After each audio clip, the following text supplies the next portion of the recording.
we suggested that you may bring water today that is significant to you. If any of you have brought water and you want to place it in our offering bowl, please come and do so. But before anyone places water in the bowl, is there somebody who has brought water and who would rather not walk up here? I can bring the bowl to you so that you can add the water to it. Okay, in that case, I invite everyone who wants to place some water in the bowl to come up. If you didn't bring water and you are going, darn it, I wish I had, there is a pitcher of water underneath the bowl. That is the water that I would call beacon water. It is our own water that we use to make our coffee, that we use to wash our dishes, to water our flowers. And you can place some of the water from that pitcher into our common bowl if you like. So let's get started.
Thank you. Let us think for a moment about the fact that this water is part of the same water that has existed since the Earth's formation. This water has been everywhere, has been feeding people, other living things, rivers, oceans, and eventually it comes down in the form of water from the clouds, and the cycle begins again. And it is in us. So we have collected some of this water, and after our service ends today, we will offer it to partly to our memorial garden, but we will exit via the front door, go down the steps and around the building, and on the way, we will offer some to our beacon pumpkin.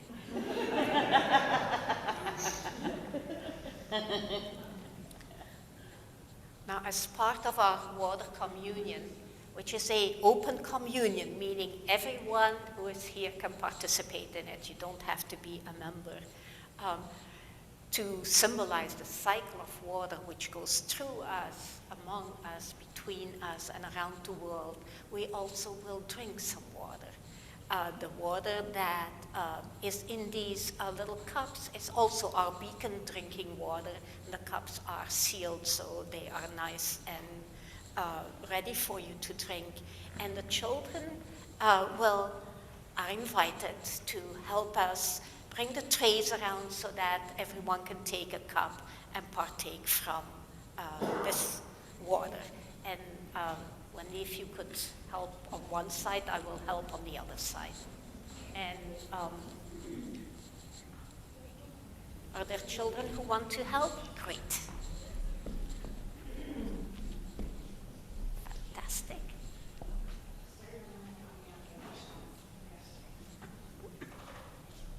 Yes, you can take that one. And you can start passing it in the first row and then...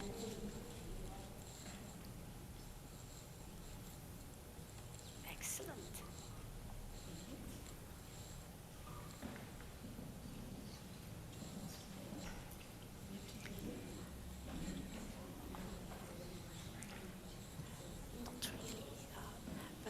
If you want to wait to drink it, that's fine. If you have already partaken from it, that's fine too. The idea is for us to drink it today.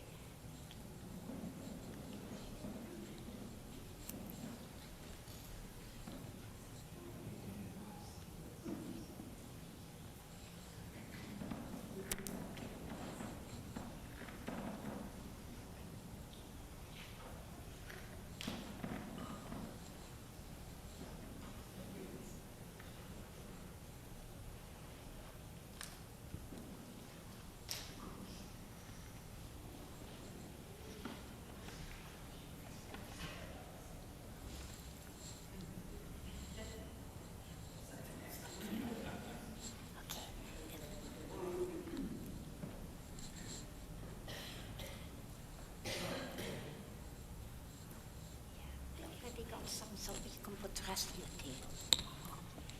Did Karen get one? You guys have to get one too.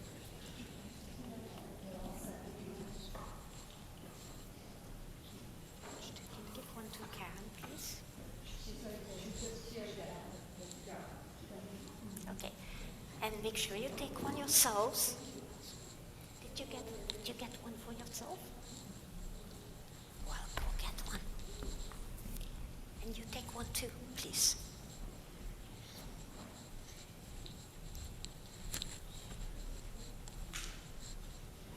I forgot to bring one for myself.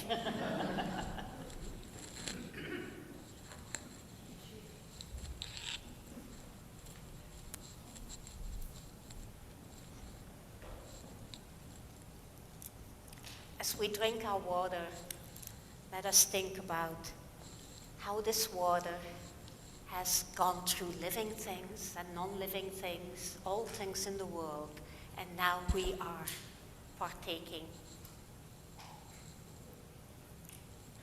And eventually, it all returns to the water that nourishes the world. At one point, at the end of the service, we will come around and we will collect all the little cups. They are all recyclable, and if you have water left in it, that will be added to the water that is offered to our memorial grounds and to our pumpkin. Water that is used in a water communion is more than just water. By the very fact that we bring it, it gets mingled together. We are in a place of worship. It makes it more like sacred water, and that is the water that we are returning to the earth and that we are drinking today. And while we think about this, I would like to ask, where did your water come from? Some of it came from right here. Who has contributed water from here, from Beacon, from our water? Can you raise your hand? Thank you for bringing this water. And if we think about our church and where it is situated, who has brought water from a place that is north from here? Thank you for contributing that. Who has brought water from the south? Thank you for your contribution. Who has brought water from the east? Thank you for bringing that water. And who has brought water from the west? Thank you. So water has come from all directions, and it has been contributed to our common bowl, and we will offer it back to the earth after our service has ended.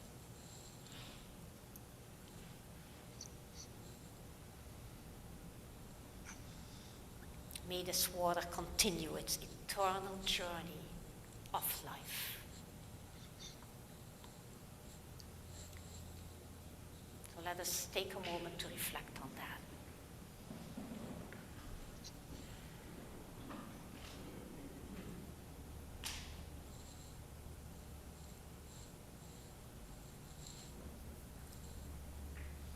Now I invite us all to enter into a time of reflection, prayer, and sharing of joys and concerns. We will start with the joys and concerns that have been submitted in our book today. Water as life, water in communion. On days like today, I don't really remember, but I think about the fact that the first months of my existence were spent immersed in water. And the same is the case for all mammals, as far as I know. After birth, a good deal of our bodies still consist of water. And you know, I used to read that we are 90% water, but I was thinking, you know, that doesn't sound right. So yesterday, I was reading about what is the percentage in our body that is really water, and it's not really 90%. There are some parts of our tissues that may be having a high percentage of water, like our hearts, for example, our livers, things like that. But most of it is much less than that. And if we are the kind of person who is dehydrated, then it might be only 45%. On average, about 60% of our bodies are water. If you're a lean, trim adult, okay, maybe 70%. Our fatty tissues don't hold that much water, as our other tissues do. Even our bones are watery. They don't have all that much water, but they are a little over 30% water, which is quite amazing. And not surprisingly then, of course, we drink a lot of water, we cleanse ourselves with water, we cook with it, we clean our houses with it. Water is key to our existence. And then it should not be surprising, and it isn't, that water plays an important role in most religions and in spiritual practices around the world. In the Anishinaabe indigenous peoples tradition, the origin story is all about water. And I know we've looked at that origin story here a few months ago, but at one point in that story, there is only one human being left, and the world is covered with water. And one of the few surviving animals you probably remember is the little insignificant muskrat, the animal that had the courage and the determination and the clear-headedness to dive way down and bring up a bit of earth, which was then carried on the back of a turtle, and which formed new earth for us to live on. Earth is also one of the elements of life, making it possible for humans to again multiply and populate the world. And in the Anishinaabe rituals that relate to water, there is also emphasis placed on the fact that water isn't just something used in ceremonies to pour into the ground, but that we should also drink some of it so that we can continue that eternal cycle and symbolize it during this ritual. Other religions also have elements that recognize water as central to life. Water cleanses, it purifies, it fertilizes, it renews, it creates abundance, and it enables community. The earliest communities have been built around water sources. And if we look at some particular major religions, we can see how water plays similar roles in these religions. In Hinduism, for example, water is particularly associated with spiritual purification, and there is a long, persistent tradition to bathe in the Ganges River, the life-giving river that originates very high up in the Himalayas at the Gangotri Glacier, and it streams to the Bay of Bengal, which is part of the Indian Ocean. There are other holy rivers around the world, like the Amazon, the Nile, and the Jordan River, for example. In Buddhism, there's a practice called ablution. Actually, ablution is a practice, you could say it's washing, but it's ritual washing. And it exists in many religions, including Buddhism. It's a bodily cleansing and washing that takes place prior to ordination. In our modern times, this translates into take a shower before going to the ceremony. And both, what I found interesting when I went through this was, well, first I thought, well, I already took a shower, but then I had to take another one. But then I was also told that it's not just you. The person who does the ordination also has to go through the ablution. We all do it during that special time. And I thought, okay, we all go through a cleansing ritual that makes sense and that is only fair. But it's very typical to go through these rituals. And Buddhists also use water as the symbolic river that is traversed when human beings cross to the shores of enlightenment, as they call it, or the other shore, as it is called. So crossing to another shore is also something that happens in religious practices. Often water is a frontier that exists between our world and the next world that we go to. Like the river Styx, for example, in Greek mythology. And the river Styx is also sometimes symbolized by a particular goddess. So the goddess and the river are the same. In Islam, there's also ablution or cleansing that is performed before prayer. Water is seen as having a purifying function. I had a friend in seminary in Chicago who practiced Islam, and she explained that the ablution that one goes through is washing the complete body, including scrubbing the bottoms of your feet. Today we just stand in our shower and we think we're done. No, we have to also clean the bottoms of our feet, she explained. And I'm always reminded of that during days like today. There's also a special prayer in Islam. It's a prayer to seek rainwater from God. And this prayer is spoken first thing in the morning after one leaves the mosque in the morning. And of course, Islamic traditions are coming from same ancient traditions as Judeo-Christianity. And in the Judeo-Christian tradition, there's a long history related to water, mostly baptism, but also ritual bathing, cleansing, demonstration of respect for those who are the exalted ones among us, and also those who have the least social status. And I'm thinking of foot washing, for example.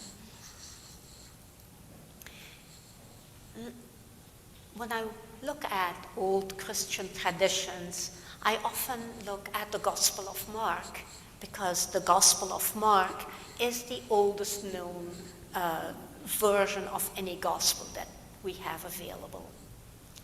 And it begins rather with a sudden kind of occurrence. It begins with the person of John the Baptist, who is described in terms of what he does and how he goes and baptizes people by immersing them in water. And John the Baptist is connected to Jesus because they were second cousins, actually. Their mothers were first cousins. And here are these two people who are close family, and yet at one point Jesus becomes the more important person. So how is that explained in the Gospels? One way in which it is explained in the Gospel of Mark is that John the Baptist is connected to the major prophets that are in the Hebrew scriptures, notably the prophet Isaiah, who's a very important prophet, a major prophet, but also the minor prophet Malachi. And he's also connected to Elijah via the way he lives and dresses, that is reminiscent of that prophet. And of course, he's connected to the prophet Moses. So John the Baptist is shown as being very important. But when Jesus comes on the scene, it is pointed out in that gospel that while John does indeed do baptisms, he does baptisms with water. Yes, you might say, but Jesus baptizes with the Holy Spirit. So there is that connection, that distinction that is being made. And the fact that water can sometimes be just water and other times become sacred water or spiritual water is also something that comes back in our water communions. Yeah. You may also remember that John the Baptist died a few years before Jesus did. So they had a lifespan that was rather similar, and their lives ended in somewhat similar ways. And it's interesting that the Gospel of Mark also ends rather abruptly. Some people say there must be something missing in the beginning, or there must be something missing at the end. And in fact, in some versions of that gospel, people have added sentences. But those are not really the word of the Spirit or the word of God. They were just pragmatic endings of the Gospel of Mark, because the Gospel of Mark, as far as we know it in its oldest version, ends with the word afraid. So the gospel begins with this uncertainty, and there's John the Baptist, and it ends with uncertainty, and it kind of invokes this idea of a cycle. There is a cycle, but there are exalted ones, there are healers, there are prophets, there's the Son of God, if you wish, who are making things better, and that will happen over and over again.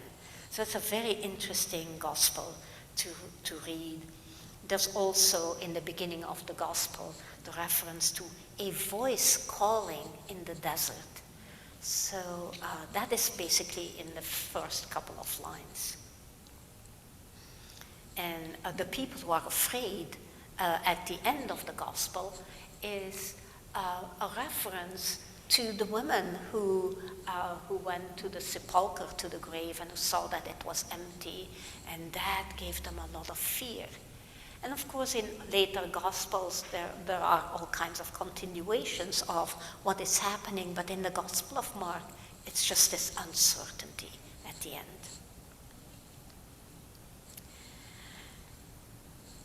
And there is some uncertainty in human beings.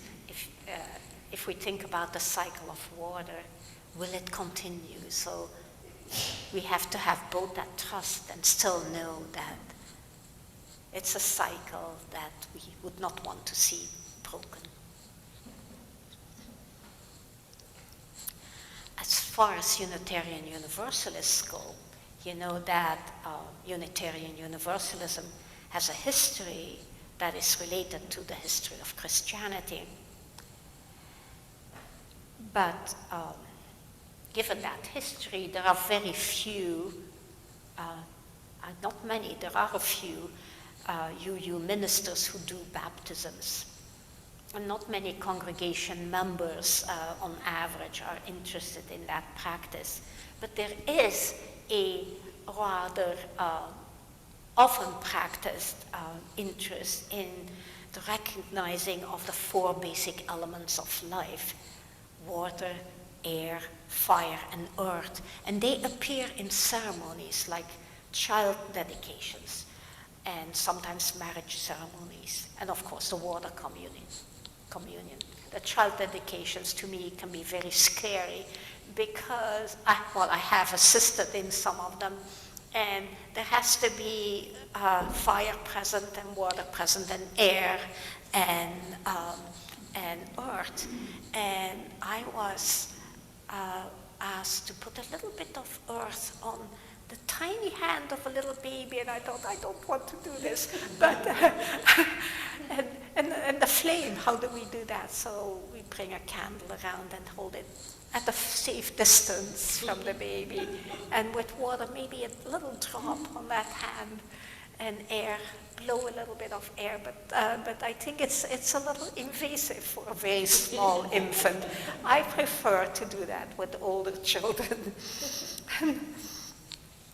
And sometimes they ask for more earth to be put on their hands. They really get into it. So all that earth that I didn't want to use on the babies, it gets put to good use. There are also many humanist traditions in humanist congregations, and there are secular traditions. And I don't know if you knew that the United Nations has established a World Water Day in 1993. Do any of you know when that is celebrated each year? Okay, you are the same as me. I didn't know it either. I looked it up. It is actually March 22nd. Always on March 22nd each year, but each year the day has a focus on a different theme related to water. And those themes are really of interest to us. I'm not going to read the themes from 1993 until now, but let's just look at 4 of the more recent ones. In 2021, the focus was on valuing water. We live in a society where value often connotes the idea of how much does it cost money-wise. But when we think about valuing water, it's valuing in a way that goes way beyond dollars and cents. It's not the price of an Evian bottle or anything like that. The recognition that water is life is what is meant by valuing water. And that calls us to focus on sustainable management of fresh water, and indeed all water. The value of water is so much more than the price it's sold at in markets. And sometimes that's a subsidized price for enterprises. It is indeed invaluable for our health, for culture, for life, and therefore it has made its way into spiritual traditions. In 2022, the next year, World Water Day focused on groundwater, and the subtitle was Making the Invisible Visible. In 2023, the goal was to accelerate the changes needed to solve the water and sanitation crisis. And you can see that over time, some of those concerns of the United Nations in World Water Day are widening the circle of concern. They're including more and more concern about people who are among the disadvantaged ones among us, those who don't have access to clean water, those who cannot buy good water in the store, those who cannot water their gardens, and so on. In 2024, that is this year, the emphasis has been on leveraging water for peace. So much of the conflict, the violent conflict that we see around the world happens in places where there is limited access to water. And some of it happens in places where limiting the access to water is a war strategy and creates a major human rights crisis.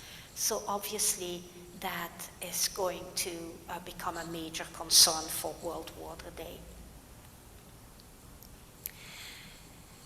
If we look at these emphases of World Water Day, we may be able to see our UU values reflected.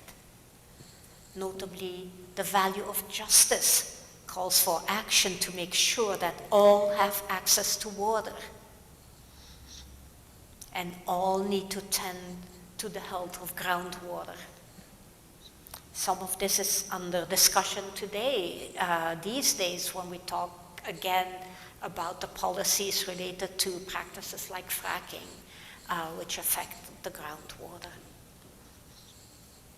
And our value of transformation calls us to recognize that practices like fracking and other practices as well, mining in general, lead to unsustainable undervaluation of water. And when we think about the focus on leveraging water for peace, that calls us to action in relation to the values of peace, equality, and generosity. So recognition of water as life invites us to accountable action that relates to each and all of our Unitarian Universalist values. And may we indeed strive to make it so.